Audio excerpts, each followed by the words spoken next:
270 layers.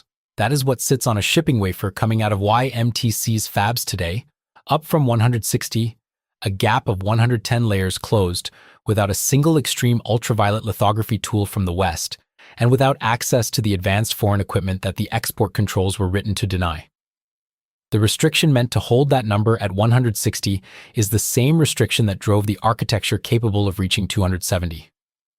Two gauges moved over the same interval, the layer count and the patent position on the bonding method that made the climb possible. This script tracks both readings, the distance between them and what that distance does and does not confirm. The then reading sits at 160. That was YMTC's mass production ceiling at the earlier mark, already inside the competitive range occupied by Samsung and SK Hynix, already a credible stack height for mainstream NAND applications, but not leading the field on the metric that memory buyers and storage engineers track most directly. At 160 layers, YMTC was a capable follower producing a capable product on a process whose critical intellectual property was concentrated in other companies' filings. The patent position on hybrid bonding at that point placed YMTC as a minor presence in the filing count against established memory makers and equipment suppliers who had been working on wafer bonding techniques for years. Follower on layers, follower on method. Those were the two readings. The now reading sites at 270, mass production, not a laboratory demonstration, not a process development announcement, but a shipping product built on the Xtacking hybrid bonding architecture that separates the NAND cell array from the peripheral logic circuitry into two independently fabricated wafers, bonds them face-to-face using copper-to-copper interconnects at the micron scale, and delivers a stack whose full vertical height budget goes entirely to memory layers because the logic die has its own wafer and its own address. 270 layers, 160 then, 270 now. The second gauge reads 119 hybrid bonding patents held by YMTC against 83 held by Samsung and 11 held by SK Hynix, 94 combined for the two incumbents most directly competing at the high layer tier, 119 against 94. On both readings, the challenger's needle sits above the incumbents. The 110-layer delta is the headline figure, but the mechanism behind it is what makes the reading worth examining in depth. Conventional three-dimensional NAND scaling works by adding layers to a single monolithic stack.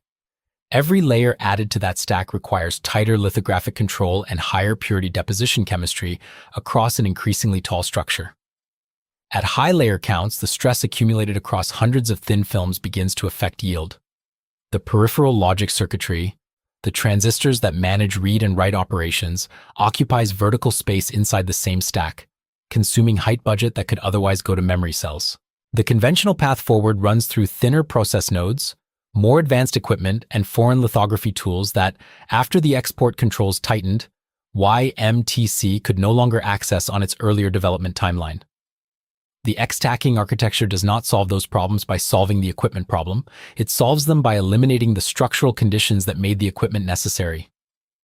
Think of a conventional NAND stack as a single skyscraper where the lobby, the logic circuitry, occupies the first several floors before the memory cells begin. Every floor of lobby is a floor not available for memory. The building height is fixed by the structural limit of the materials. Hybrid bonding is two buildings, each optimized for its own purpose, one all logic, one all memory, then connected at the roof by precision copper welds thinner than a human hair. The total usable floor count rises not because the ceiling rose, but because the lobby moved out of the stack entirely. 270 layers is what you get when the lobby has its own address. The logic die and the memory die are fabricated independently, each on whatever node YMTC can reach domestically for that function.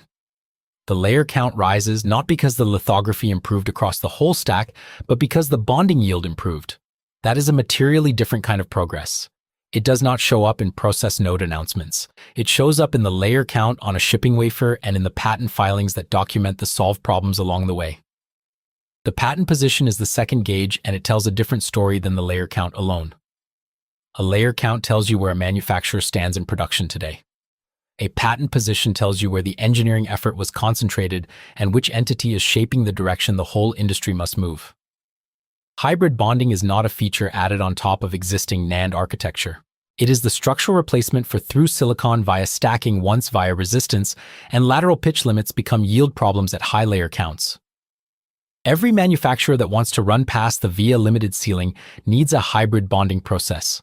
The question of who leads on that process is therefore not a question about a niche capability. It is a question about who holds intellectual property in the mandatory infrastructure of the next generation of NAND scaling. YMTC's 119 hybrid bonding patents against the 94 combined total of Samsung and SK Hynix means the method the whole NAND industry needs is being defined in material part by the entity currently running 270 layers in production. The incumbent cannot simply license around this position. It has to negotiate with, design around, or independently invent past the challenger's filings. Samsung's 83 patents in this domain indicate sustained investment, but the combined incumbent total still sits below the challenger's individual count. SK Hynix's 11 filings suggest the company either concentrated its bonding-related intellectual property under different classifications or entered the sustained filing phase later. The combined reading of 94 against 119 is not a small gap on a minor specification, it is a gap on the core method. The patent filing pace after the export controls tightened is consistent with exactly the acceleration that forcing function logic would predict. A manufacturer with full equipment access has the option of staying on the conventional stacking path longer, delaying the bonding yield investment, treating hybrid bonding as a future generation project rather than an immediate engineering priority. Remove that option and the investment moves up on the priority schedule.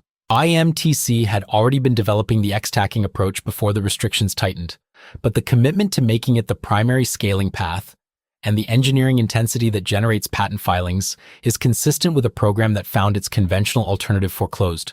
The control accelerated the architectural commitment rather than blocking it. The wall did not hold the number at 160.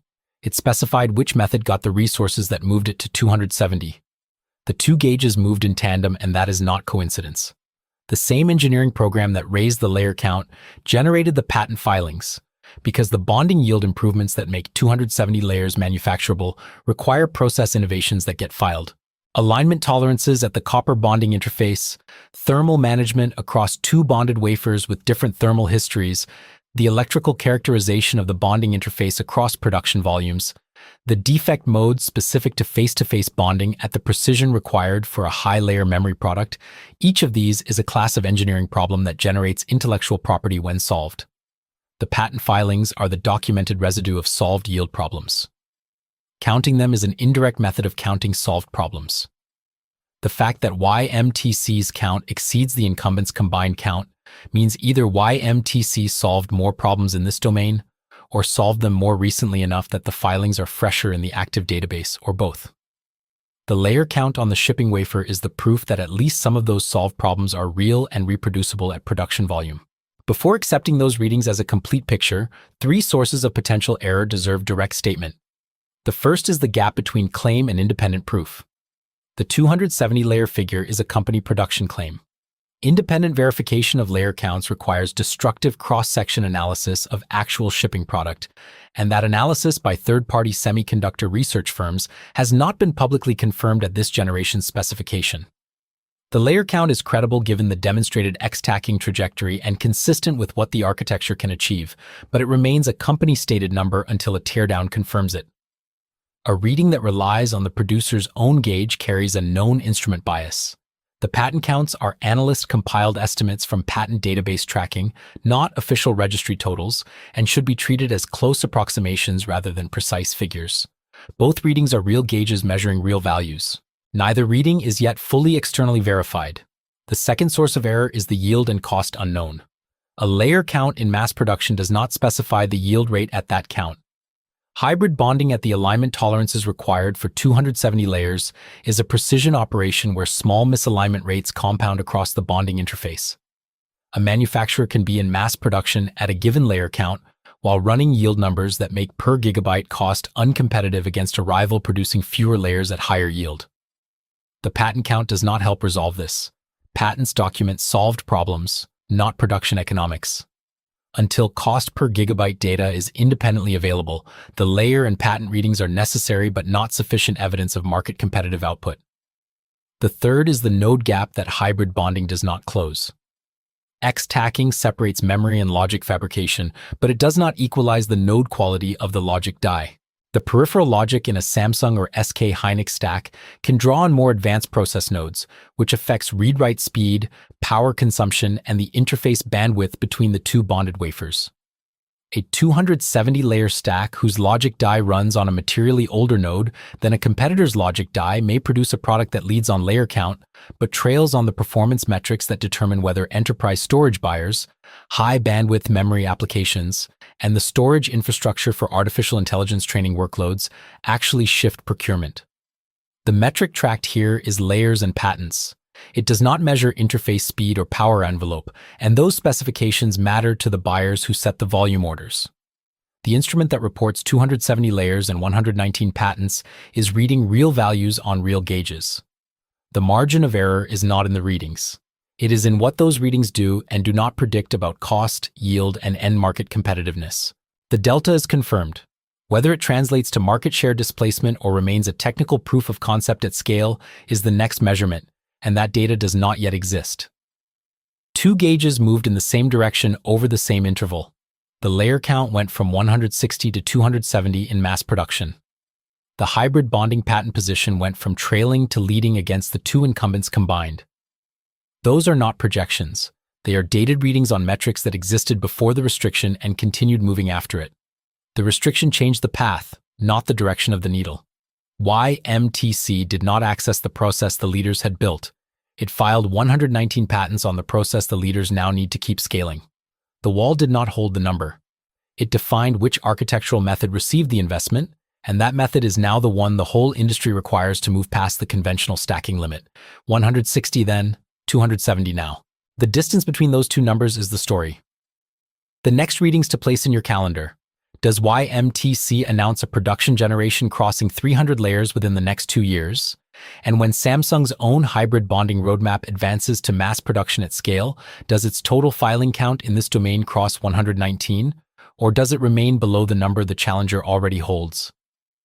Those two readings will determine whether 270 was a crossing point or a temporary lead, and whether the patent gap closes through independent invention or through the slower process of designing around an incumbent-turned-challenger's filings.